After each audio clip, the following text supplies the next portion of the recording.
Dear Miss Kay, hindi ko akalaing sa bansang Banyaga, sa lugar kung saan akala ko trabaho at pagod lang ang makakasama ko, may isang taong magpapagulo sa isip ko. Ako ho si Alexa. 3 taon nang nagtatrabaho dito sa abroad. Hindi ko na ho babanggitin kung saan. Araw-araw pare-pareho ang routine.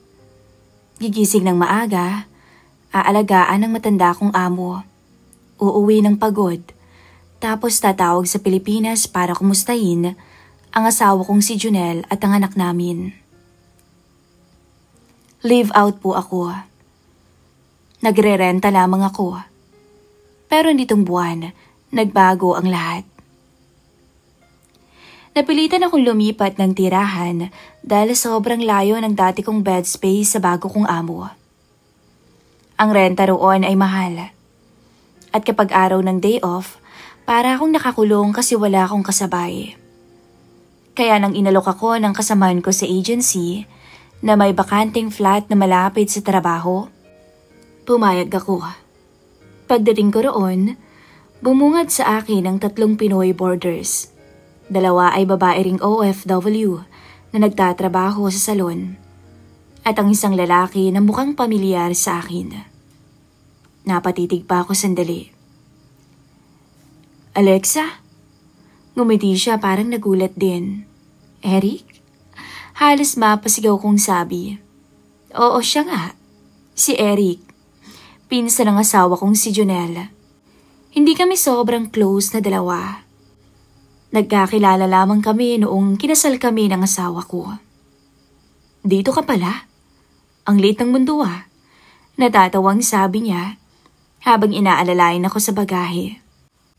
Oo nga, ang tagal ko na dito, ngayon lang tayo nagtagpo. Sagot ko, pilit pinapakalma ang kaba. Naku, ngayon pa lang din kami dito bago pa lang. Sabi niya. Simula noon, naging magaan ang pakiramdam ko sa flat.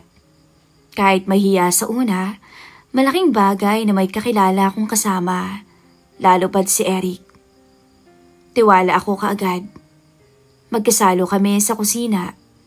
Madalas sabay kaming nagluluto kapag pareho ng schedule. Kapag tapos na akong magtrabaho, minsan siya ang naghihintay sa akin para sabay kaming kumain.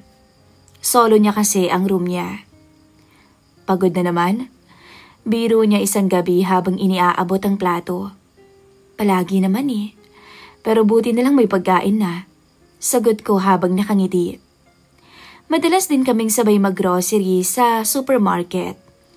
Praktikal na rin. Hati sa pamasahe at mas madali kapag may kasama. Doon ko napansin na kahit bata pa si Eric kaysa kay Junel, napaka-responsable na nito. Marunong mag-budget, mapagbiro para gumaan ang usapan. Binata pa si Eric, 29 pa lang. Samantalang ang asawa ko ay 36 na. Isang gabi, habang nasa sala ako, tinawagan ko si Junel sa video call. Mahina ang signal kaya putol-putol ang usapan. Ang anak namin, abala sa schoolwork. Halos hindi rin ako nakakausap. Pagkatapos ng tawag, napabuntong hininga ko. Ayos ka lang? Tanong ni Eric. Homesick lang. Ang hirap talaga no? Ang layo-layo natin sa pamilya. Sagot ko.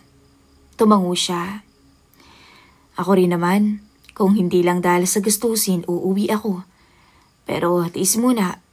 Kailangan ni nanay ng pang-opera Sa gabing yun, nagtagalang kwentuhan namin. Nag-open up siya tungkol sa hirap niya noong bagong dating. Kulang sa tulog, kulang sa pagkain, pero kinaya niya. Ako naman, nagbahagi ng mga gabi na umiiyak ako sa banyo dahil sa pagod at pangungulila. Nagulat ako sa sarili ko. Kasi mas naging madali kong sabihin kay Eric ang mga bagay-bagay na hindi ko masabi kay Junel. Hindi dahil ayaw ko, kundi dahil madalas busy siya. Habang lumilipas ang mga linggo, lalo kaming nagiging kampante sa isa't isa. Minsan pag day off ko, sasabayan niya akong mamasyal. Kapag gabi at walang ibang boardmate sa flat, kami ang magkasama sa sala. Nagkakape at nagkukwentuhan tungkol sa mga buhay.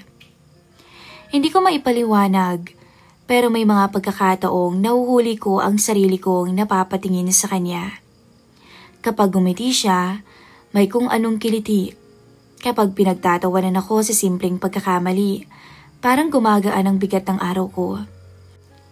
Pero lagi kong pinapaalala sa sarili ko, pinsan siya ng asawa ko. Dapat hanggang doon lang. Kinagabihan, nahirapan akong makatulog. Nasa kabilang kwarto siya pero pakiramdam ko ang lapit-lapit niya. Naiisip ko, bakit mas madali akong naging komportable sa kanya? Kinabukasan, mas pinili kong umiwas. Maaga kong umalis diretso sa trabaho. Tapos uwi agad sa kwarto. Pero hindi ko maikakaila. Kahit anong pag-iwas ko, hinahanap ko pa rin ang presensya niya. Ito ang simula ng lahat. Yung mga simpleng bagay na akala ko'y walang mali siya. Pero sa iisang bubong, mahirap talagang pigilan ang tukso. Hindi ko alam kung saan hahantong. Pero alam kong isang maling hakbang lang, magbabago ang lahat. Hindi lang para sa akin, kundi para sa pamilya ko at kay Jonel. At doon ko naramdaman, sa bansang Banyaga, hindi lang pala trabaho ang kalaban ng isang OFW. Kasama na rin dito ang tukso, lalo na sa akin, na pinsan mismo ng asawa ko, ang araw-araw kong nakakasama. Hindi ko na mabilang kung ilang gabi na kaming halos sabay ni Eric na umuwi. Kapag nasa sala ako, nandun siya.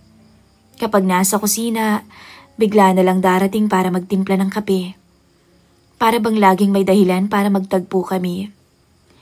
Sa una, pinilit ko talagang iwasan siya. Lagi kong pinapaalala sa sarili ko, pinsan siya ng asawa mo. Pero habang tumatagal, mas mahirap itanggi na hinahanap ko ang presensya niya. May mga bagay na hindi ko nararamdaman kay Jonel na nakukuha ko sa kanya. Yung mga simpleng lambing, pagbibiro at pakikinig sa mga hinaing ko. Isang gabi ng Sabado, day off ko.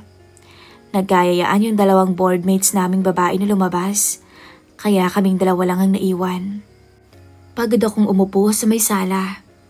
Ilang minuto lang, sumunod si Eric dala ang isang maliit na supot. Uy, bumili ako ng pulutan. Gusto mo bang uminom kahit konti? Alok niya. Baka magalit yung may-ari, sabi ko. Hindi naman, ayos lang dito basta't huwag lang maingay at magulo. Hindi naman to tulad ng Middle East sabi niya. Sa totoo lang, hindi ako mahilig uminom. Pero dahil kasama ko siya, pumayag ako. Sige, pero konti lang Inilabas niya ang 2 bote ng beer muna. Nag-usap kami tungkol sa trabaho at tungkol sa pamilya sa Pinas. At habang lumalalim ang gabi, naging mas personal ang mga tanong.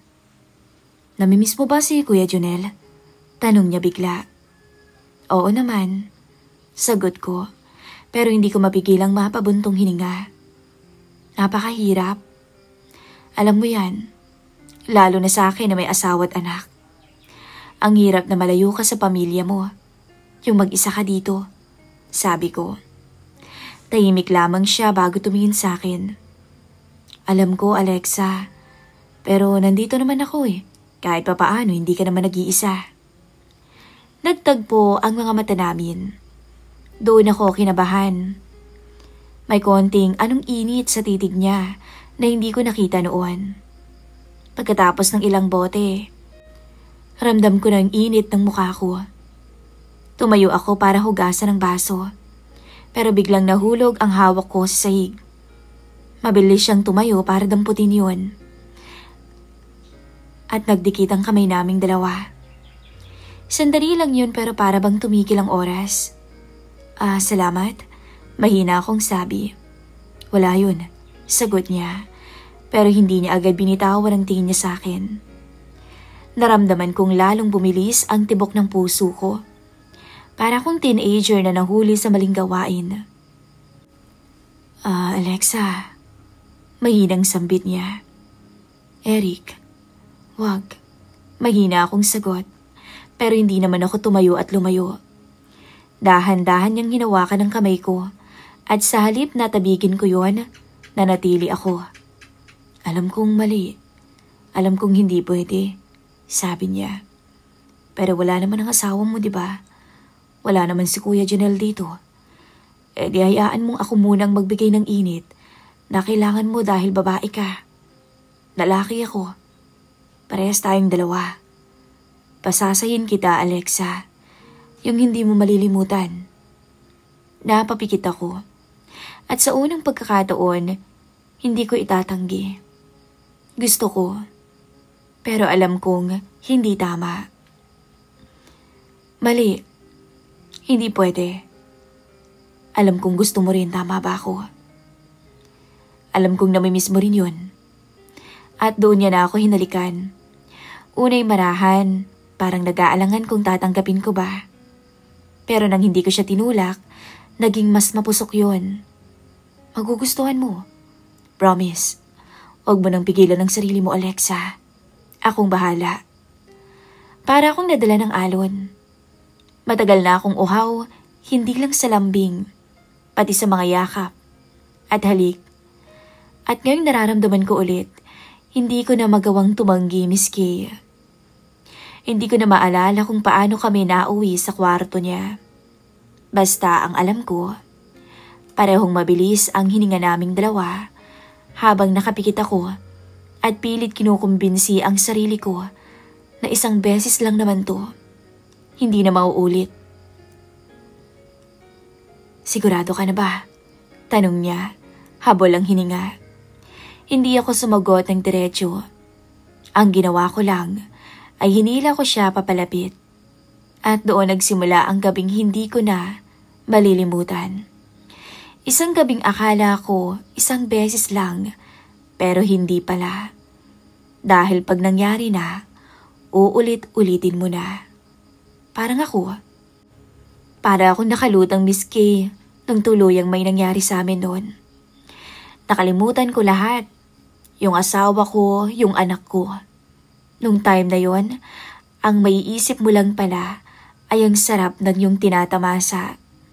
At doon, tuluyan akong nagkasala. Anong ginawa ko?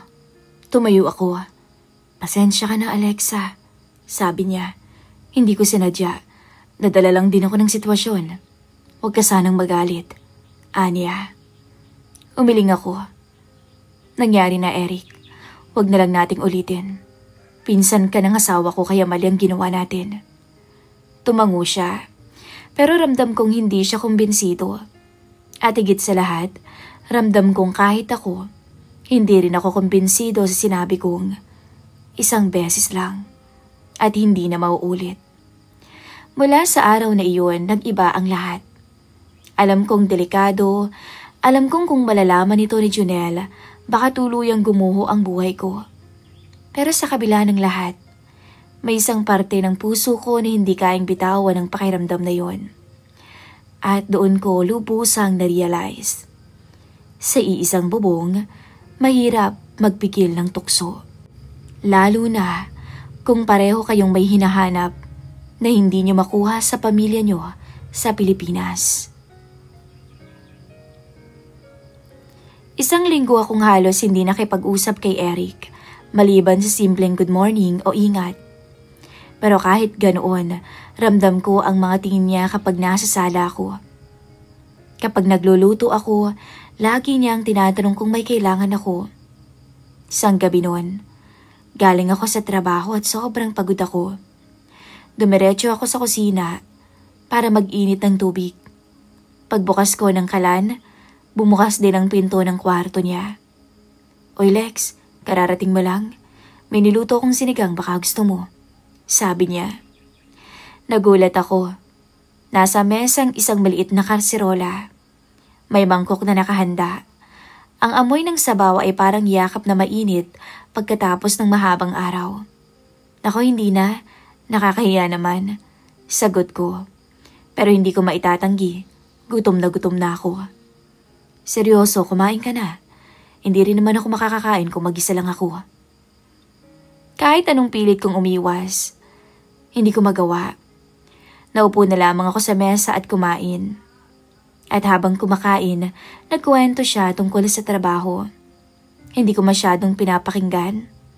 Dahil ang totoo, mas aware ako sa presensya niya kaysa sa mga sinasabi niya. Ang amoy ng pabango niya, ang paraan ng pagtitig niya. Habang nagsasandok ng para sa akin, lahat yun nakakapagpaalala ng kaba ko. Masaya ako nakasama kita, Alexa. Bigla niyang sabi. Natigilan ako, hindi agad makasagot. Parang biglang uminit ang paligid. Tumigil ako sa pagsubo at bago ko pa mapigilan ng sarili, nagtagpo ang mga mata naming dalawa. Pagkatapos naming kumain, siya ang nagligpit ng mga plato. Ako ay nagtungo sa salat na upo. Ilang sandali lang umupo rin siya sa tabi ko. Tahimik lang kami. Pero sa loob-loob ko, parang may malakas sa tambol na tumutunog. Tibok ng puso kong hindi mapakali. Alexa, tawag niya. Eric, wag. Mahina akong sagot, pero mahina rin ang pagtutol ko. Inabot niya ang kamay ko. Sa pagkakataong to, hindi ko na inalis. Hinaplos niya yon at dahan-dahang nilapit ang sarili sa akin. Bago ko pa mapigilan, muling nagtagpo ang labi naming dalawa. Hindi na yun kasing alangan nung una. Mas buo, mas matapang, at mas mapusok. Hindi ko na kaya. Namiss kita. Yung katawan mo. Baka naman pwede pa. Bulong niya sa pagitan ng mga halik. At sa totoo lang, ako rin naman eh. Hindi ko na rin kayang pigilan. Namimiss ko na rin siya. Mabilis ang mga sumunod na pangyayari. Sa loob ng kwarto, muli naming tinawid ang linya na hindi dapat tinatawid. Sa bawat haplos at halik, mas lalo kong lumalayo sa katotohanang asawa ako ng pinsan niya. At sa bawat paghinga, mas lalo akong nahuhulog sa pakiramdam na hindi ko matanggap. Yung pakiramdam na buhay ulit ako. Alexa, hindi kita sasaktan. Bulong niya habang yakap ako. Pumikit ako. Pinipilit kong kalimutan si Junel, ang anak ko, ang lahat ng iniwan ko sa Pilipinas. Sa gabing yon, tanging si Eric at ako lang ang mundo. Mula noon, naging lihim na bahagi ng routine ko si Eric. Kapag walang ibang boardmates, nagkakasama kami. Kapag magkakasabay o magkasabay ang day off, siguradong kami ang magkasama sa labas. Gabi-gabi dala ko ang guilt. Pero sa tuwing kasama ko siya, nakakaligtaan ko yon. Ang mga haplos niya, ang naging kanlungan ko sa bansang Banyaga. Alam kong mali at delikado. Pero paano ko titigilan ng isang bagay na siya lang ang bumubuo sa mga kulang. At habang nakahiga ako sa kama, iniisip ko ang asawa kong si Junel sa Pilipinas. Napapikit na lang ako nun, miski, at bumulong sa sarili ko na patawarin mo ko. Hindi ko na mabilang kung ilang gabi na ang lumipas mula nung una naming binigay ang sarili namin sa isa't isa. Ang unay may kaba, may halong guilt, pero nang maulit, nawala na, naging mapusok na. Sa bawat araw na magkasama kami sa flat, mas lalong lumalalim ang ugnayan namin. Umaga pa lang, kapag sabay kaming naghahanda para pumasok, hindi maiwasang magkasalubong ang tingin namin sa kusina. Isang ngiti lang mula sa kanya, parang sapat na para sumaya ang araw ko.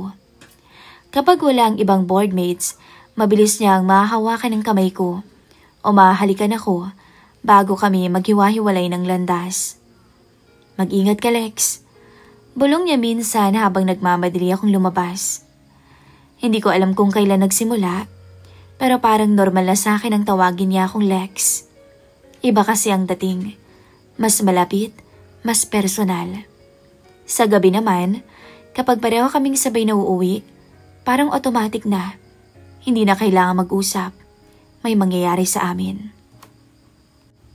Isang linggo ng gabi, habang nakahiga ako sa tabi niya, nagtanong siya, "Nakokonsensya ka ba, Lex?" Napaisip ako. Hindi ko kayang sagutin. Sa halip pumarap ako sa kanya, hinaplos ang pisngi niya. Ayokong isipin yun. Basta sa ngayon, ito muna. Yung tayo. Andito ka. Tumango siya at saka ako hinalikan ulit. At mula noon, parang nagkaroon kami ng tahimik na kasunduan. Na wag nang isipin ang malayo.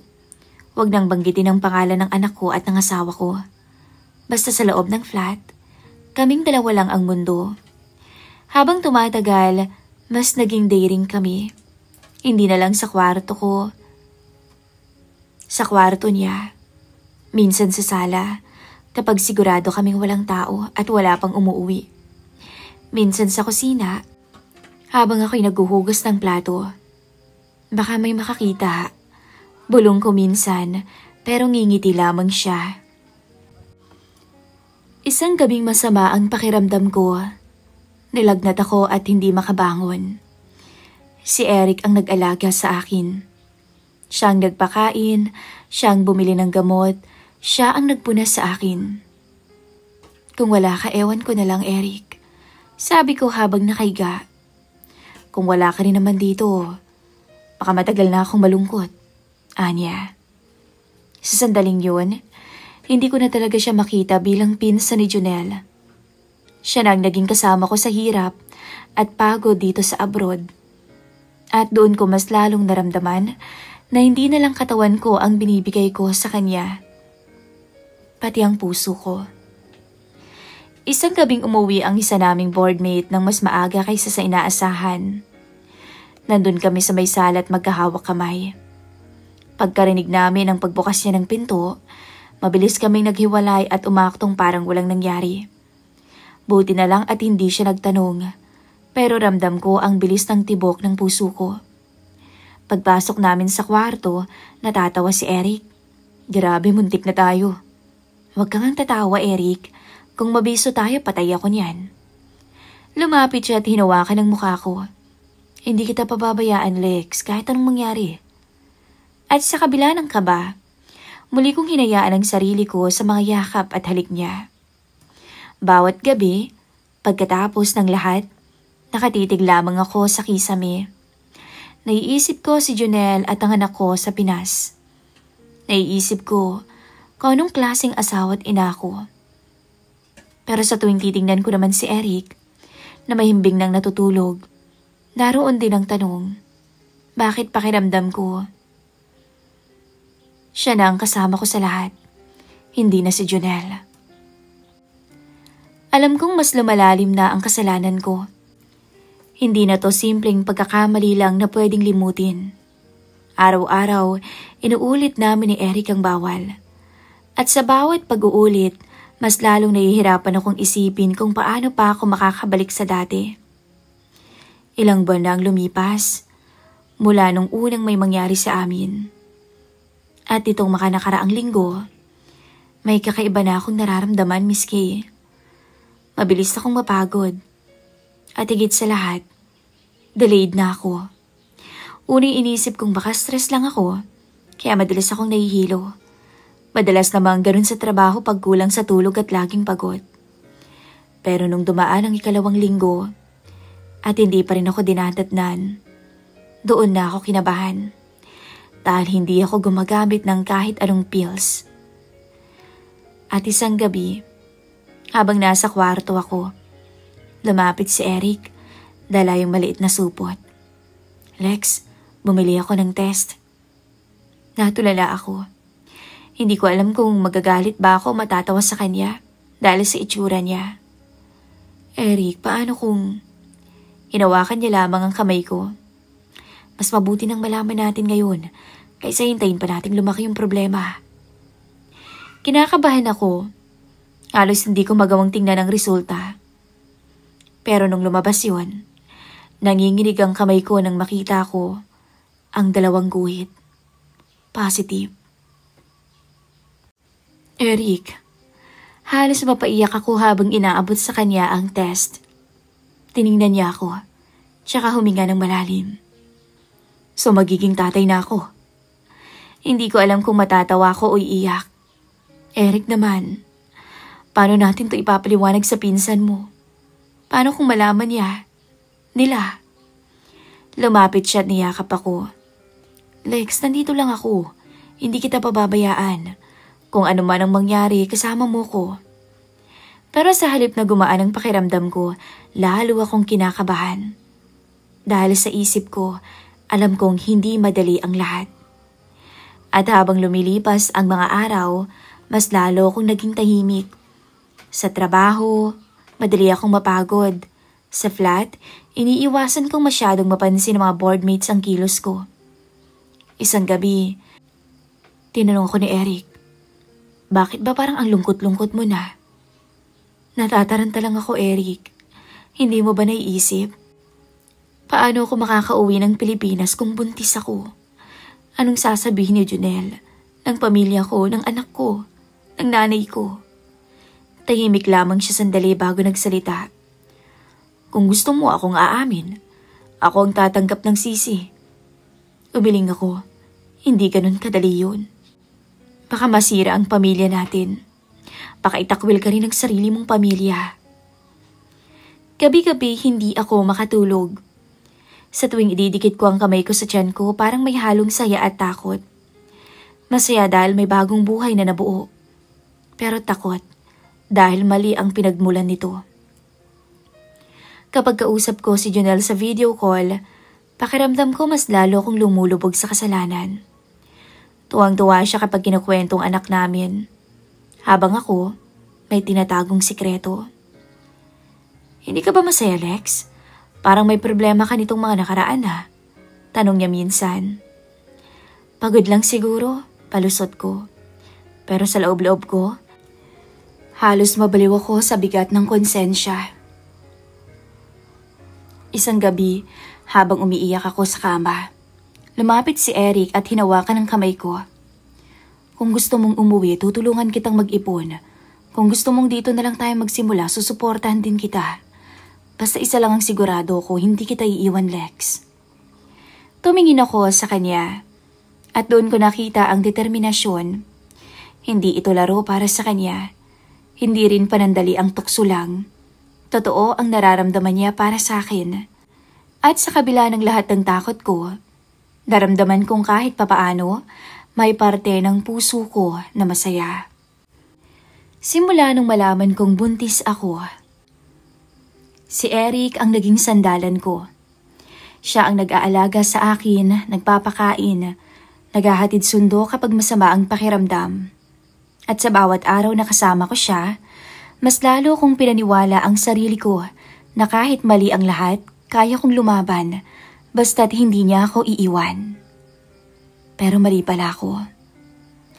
Maling-mali ako, Miss Kay. Nung una, sobrang maalaga niya. Pero habang lumilipas na ang mga araw, unti-unti kong napapansin yung pagbabago. Dumalang yung mga gabi na kasama ko siya sa kwarto. Dumami yung mga araw na inuuna niya yung ibang lakad niya. Eric, sabay tayong kumain, nagugutom ako. Tanong ko minsan habang naghahanda ng hapunan. Pass muna, Lex. May lakad kami ng mga kasamaan ko eh. Sagot niya.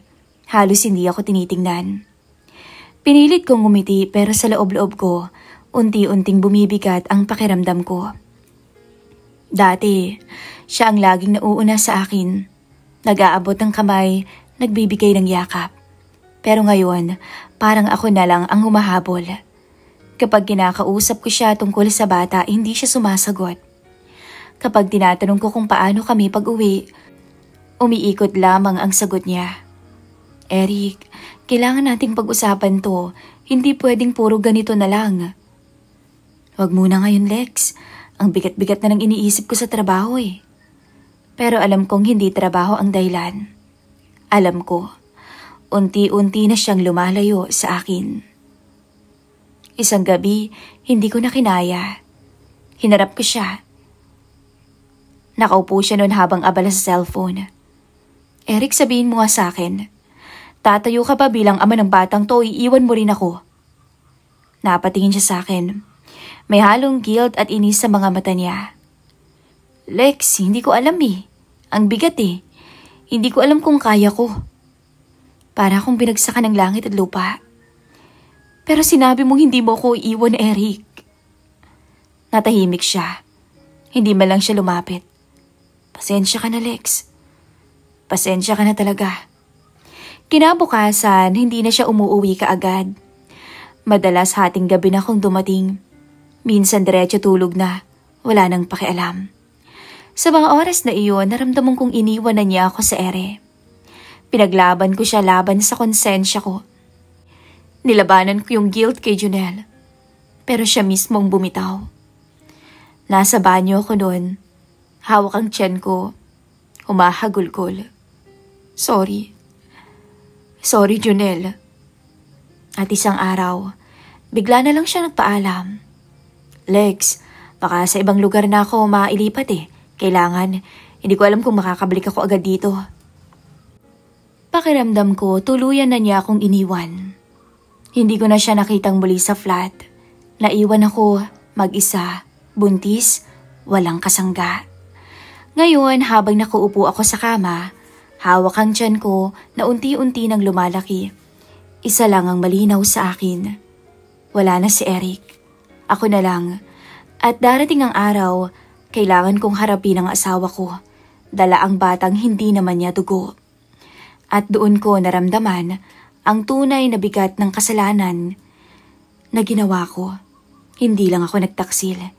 Iniwan din ako ng lalaking pinagpalit ko sa asawa ko. Alam kong hindi ko maitatago ng matagal ang pagbubuntis ko. At hindi nga nagtagal. Kinabahan ako nang may lumapit sa akin isang hapon. Isa sa mga kasamahan ko sa agency. Lex, narinig mo na ba yung mga kumakalat na balita? May nagsasabi buntis ka raw. Totoo ba? Parang nabingi ako sa tanong niya. Hindi ko alam kung anong isasagot. Tumango lang ako ng mahina at agad umiwas. Hindi ko alam na sa gabing yon, may tumawag kay Junel mula sa Pilipinas. Isang kapitbahay, isang kamag-anak, isang kaibigan, hindi ko alam kung sino. Basta ang alam ko kinabukasan. Nagulat ako nang biglang napuno ng tawag yung cellphone ko. Alex! Boses ni Junel. Galit na galit. Buntis ka? Paano nangyari yun? Junel, magpapaliwanag ako. Hindi mo na kailangang sabihin, hindi mo kailangang magpaliwanag. Sigaw niya. Hindi ako tanga, Alex. Ang tagal na nating hindi nagsasama tapos ganyan. Ano, hindi ka na kontento? Nangati ka dyan? Hindi mo man lang ba iniisip ang anak mo? Sarili mo lang ang iniisip mo. Wala kang kwentang ina at asawa. Tandaan mo. Ayokong makita kita, Alex. Tumulo ang luha ko. Junel, patawarin mo ko. Hindi ko naman sinasadya eh. Pero bago pa ako makasagot ng maayos, pinutol na niya ang tawag. Ilang araw akong parang patay na naglalakad, Miss Kay. Hindi ako makakain, hindi makatulog. Hanggang isang umaga, pinatawag ako. Alexa, seryoso niyang sabi. May natanggap kaming sulat mula sa asawa mo sa Pilipinas. Dumaan sa agency. Pinapadeport ka. Para akong pinuhusan ng malamig na tubig. Ho? Halos mahulog ako sa upuan. Ngumiti lang ng malamig ang amo ko. Wala kaming magagawa. May proseso to, ihahanda ng papeles mo. Dumating ang araw ng deportation. Sa airport, dala ko ang maleta at ang batang dinadala sa sinapupunan. Kung ang ibang mga OFW na pauwi ay masayang-masaya, ako, sa bawat hakbang ko ramdam ko ang bigat ng kahihiyan at takot. Wala akong lakas tumawag kay Junel. Wala akong mukhang maipakita sa pamilya ko. Sa isip ko, isang tanong lang ang paulit-ulit. Saan ba ako magsisimula? Ngayon, nakasakay ako sa eroplanong pauwi ng Pilipinas. Hindi ko alam kung may sasalubong sa akin. Hindi ko alam kung saan ako pupunta. Ang sigurado lang, dala-dala ko yung batang walang kasalanan.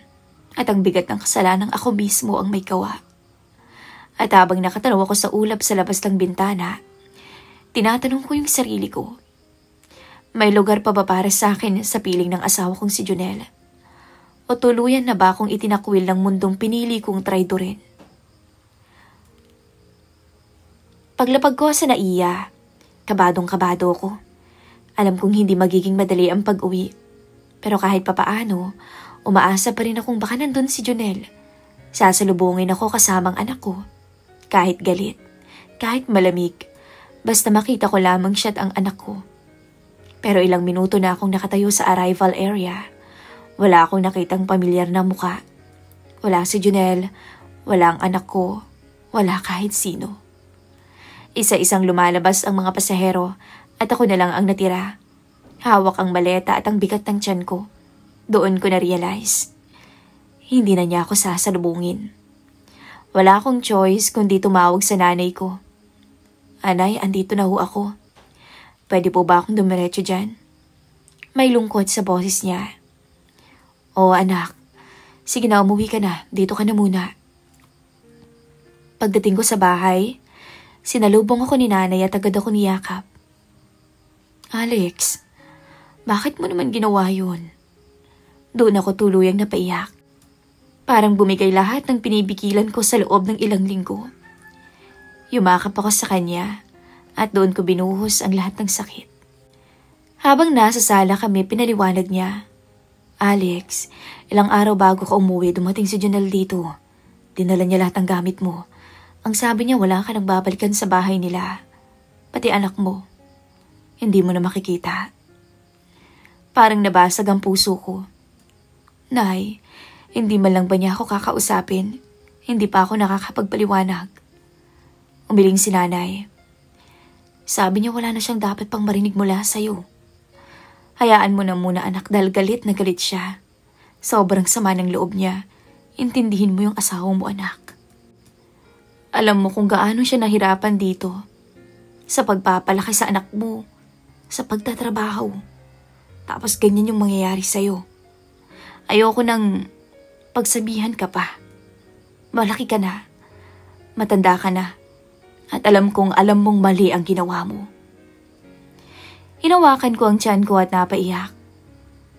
Paano kung hindi na niya ako tanggapin, Nay? Lumipas pa ang ilang araw.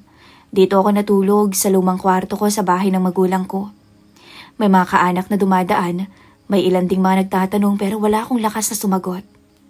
Ang mas mabigat, wala man lang mensahe si Junel, kahit isang text, kahit isang tawag.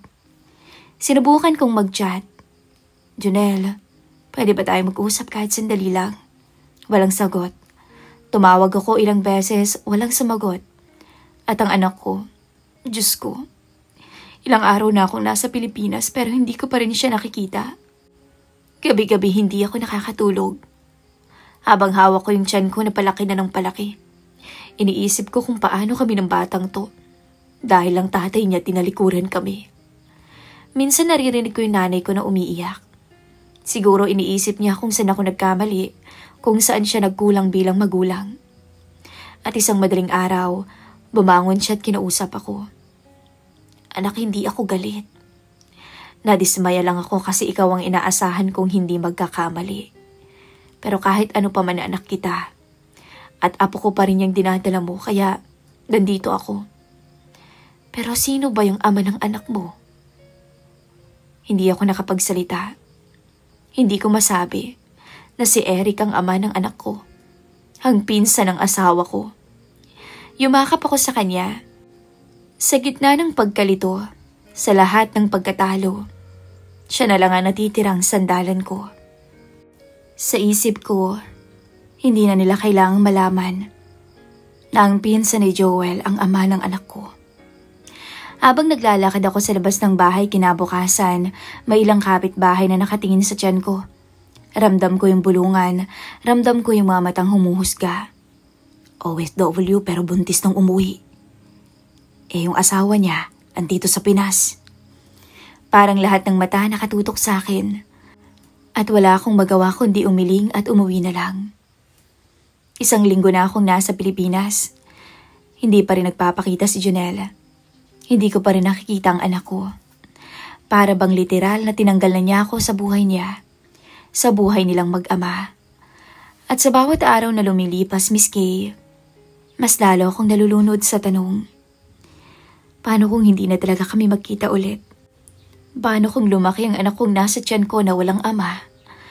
At lumaki rin ang una kong anak na wala namang ina sa tabi niya.